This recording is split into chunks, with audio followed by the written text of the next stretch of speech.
রয়েছে মোচা। আজকে আপনার সঙ্গে শেয়ার করব, আমার সামনে রয়েছে একটি ফল গাছ বা কলা গাছ যেটা বলা হয়। এই গাছ কিন্তু সবচেয়ে অবহেলিত একটি গাছ, যেটি আপনি চাইলে যে কোনো জায়গায় আপনি এই গাছটি হতে পারে, কিন্তু এই অবহেলিত গাছ কিন্তু মানুষের কাজে সবচেয়ে বেশি ব্যবহার করা হয়। আজকে আমি সেই বিষয়গুলো শেয়ার করব। এই কলা গাছ থেকে আমরা কী কী উপকার পেয়ে থাকি বা কী কী কাজে আমরা ব্যবহার করে থাকি।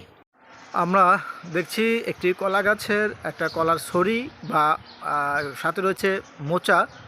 এটি কিন্তু আমাদের সবচেয়ে গুরুত্বপূর্ণ একটি খাবার, সবজি হিসেবে আমরা খাই থাকি। এই হচ্ছে কলার মোচা বা ফুল। কলা গাছ থেকে আমরা আরেকটি খুব সুস্বাদু ফল কলা পেয়ে থাকি, দেখতে পাচ্ছেন, যেটি সবার কাছে খুব প্রিয়। এটি কিন্তু খুব দামি এবং সুস্বাদু ফল। কলা গাছ থেকে আমরা আরেক ধরনের সবজি পেয়ে থাকি, সেটা হচ্ছে এই যে সাদা কালার যে সবজিটা, যেটাকে বলে ভাদাইল, যেটিও খুব প্রিয়। আর সবচেয়ে বড় বিষয় হচ্ছে আমরা বর্ষার সময় কলা গাছ দিয়ে কলার ভেলা তৈরি করি, যা সত্যি অনেক উপকারী।